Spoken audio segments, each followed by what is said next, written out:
آج کیا ہوگا اسی سوچوں میں گم تھی کہ بھائی آ گیا اور میرے ساتھ بیٹھ گیا۔ کہنے لگا، شیزا باجی، اگر تمہارے دل میں میرے لیے پیار تھا تو پہلے کیوں نہیں بتایا؟ تمہیں پتہ بھی تھا میں کب سے اذیت کی زندگی گزار رہا ہوں۔ میں نے کہا، بھائی ایسا تو مجھے پہلے کبھی فیل ہی نہیں ہوا تھا، لیکن جب سے تمہیں مووی دیکھتے دیکھا ہے تب سے میں بھی تمہیں چاہنے لگی ہوں، لیکن میں نے بات کو اس لیے دبائے رکھا کہ تم مجھے مارو گے یا پھر امی ابو سے کہو گے۔ پھر بھائی کہنے لگا، پاگل، میں تو ترس رہا تھا، بھلا میں کیوں کہتا۔ اچھا چلو، جو بھی ہوا چھوڑو اس بات کو، میری بات غور سے سنو۔ میں نے کہا، جی بھائی بولیں۔ تو مجھے کہنے لگا، دیکھو ہم اس کام کو بہت ہی سمجھداری سے کریں گے کیونکہ ہم بھائی بہن ہیں۔ اگر اس بارے میں کسی کو بھنک بھی لگ گئی تو ہم بدنام ہو سکتے ہیں۔ میں نے کہا، بھائی اس بارے آپ پریشان نہ ہوں، میں کسی کو شک نہیں ہونے دوں گی۔ پھر بھائی نے میرا ہاتھ اپنے ہاتھ میں لیا اور کہنے لگا، دیکھو شیزا باجی، تم پہلی لڑکی ہو جسے مجھے پہلی بار پیار ہوا ہے، مجھے کبھی چھوڑنے کی سوچنا بھی مت۔ میں نے کہا، بھائی تم پاگل ہو، میں کیوں چھوڑوں گی؟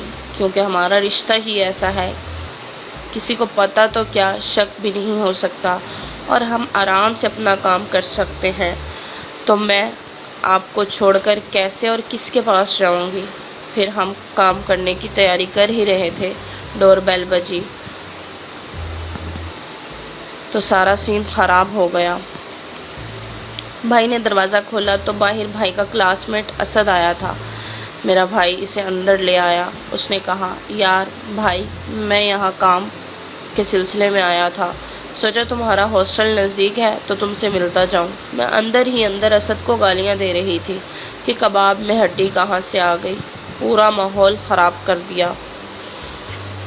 پھر میرے بھائی نے کہا، اسد یہ میری بہن ہے، میرے ساتھ ہی پڑھتی ہے۔ تو اسد کہنے لگا، او واہ یار، اتنی خوبصورت آپ کی بہن ہے، کبھی ملوایا بھی نہیں۔ اور میں تعریف سن کر ذرا سا میرا غصہ ٹھنڈا ہوا اور میرے بھائی نے کہا، شیزا باجی آپ جاؤ میرے دوست کے لیے چائے بنا کر لاؤ۔ میں کچن میں چائے بنانے گئی، لیکن میرا چائے بنانے کا ذرا بھی دل نہیں کر رہا تھا۔ پھر دل میں سوچا، جتنا جلدی چائے بناؤں گی اتنا جلدی اسد واپس جائے گا اور ہم کام کر پائیں گے۔ چائے تیار ہو گئی، میں نے 2 کپ لا کر ان دونوں کو دے دی اور اسد نے چائے ختم کی۔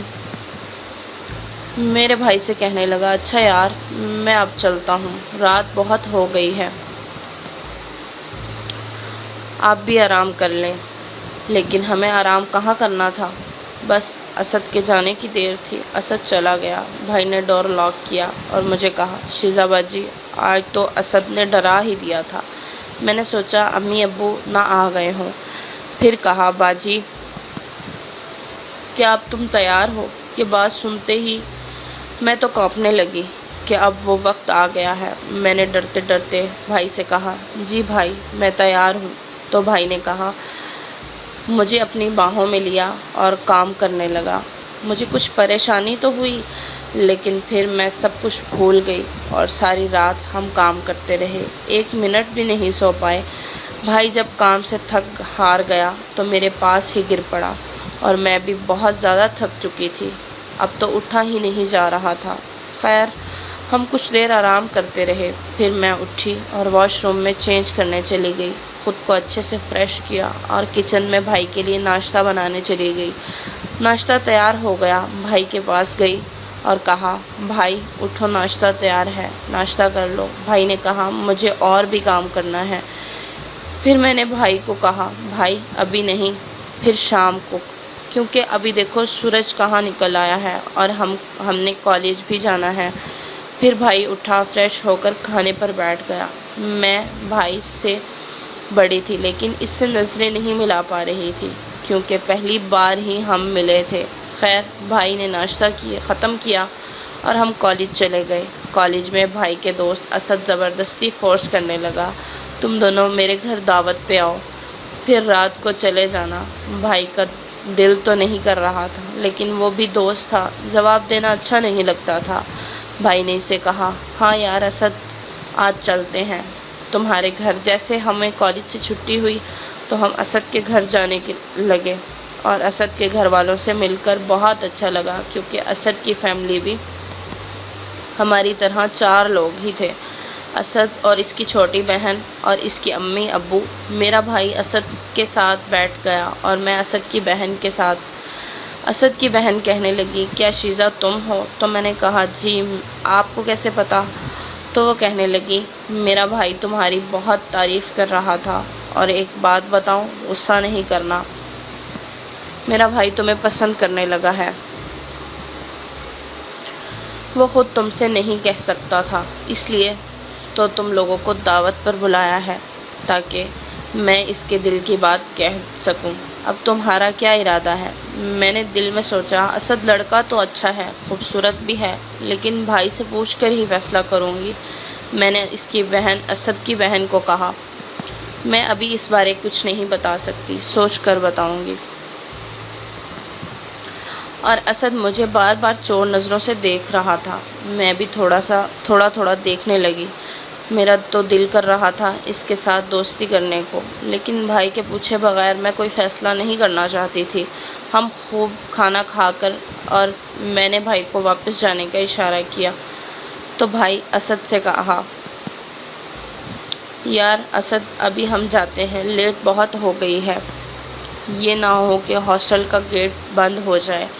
پھر اسد نے کہا، ہاں یار، آپ جاؤ، کبھی کبھی یہاں چکر لگا لیا کریں۔ میرے بھائی نے کہا، جی ضرور، آتے رہیں گے، اور ہم اپنے گھر آ گئے۔ میرے بھائی نے کہا، شیزہ باجی، آج کیا خیال ہے؟ میں نے کہا، بھائی، میں آپ کو منع تو نہیں کر سکتی، لیکن آج میں بہت تھک گئی ہوں۔ تو بھائی نے کہا، پر میں تو نہیں تھکا۔ پھر میں اپنے بھائی کے پاس جا کر بیٹھی اور بھائی کو اسد کے بارے میں بتایا، یہ کہ اسد کی بہن یہ کچھ کہہ رہی تھی۔ پھر بھائی نے کہا، دیکھو شیزہ باجی، میں تمہارے بغیر تو نہیں رہ سکتا، میں تمہاری شادی وہاں کروں گا جہاں میں بھی تمہارے پاس بلا جھجک رہ سکوں، تمہاری شادی اپنی پسند سے کروں گا۔ پھر میں نے بھائی کو ایک مشورہ دیا کہ تم میری شادی اسد کے ساتھ کروا دو اور اسد کی بہن کے ساتھ سیٹنگ کر لو، پھر تم میرے پاس بھی آتے رہنا اور اسد کی بہن کو بھی خوش کرتے رہنا۔ بھائی نے یہ بات سنی تو تھوڑا سا مسکرایا کہ یہ تو اچھی بات ہے، تمہارے ساتھ بھی کام ہوگا اور اسد کی بہن کے ساتھ بھی۔ پھر بھائی نے کہا، چلو اب یہ سب باتیں کل کریں گے، ابھی آؤ نا، کام کریں۔ اور میں جا کر بیڈ پر لیٹ گئی۔ پیارے ناظرین، اس کہانی کا بقیہ حصہ اگلی ویڈیو میں اپلوڈ کیا جائے گا۔ آپ سے گزارش ہے، اگر اس کہانی کا ایک بھی پارٹ مس نہیں کرنا چاہتے تو جلدی سے چینل کو سبسکرائب کریں اور گھنٹی کے نشان کو آل پر دبا دیں۔ شکریہ۔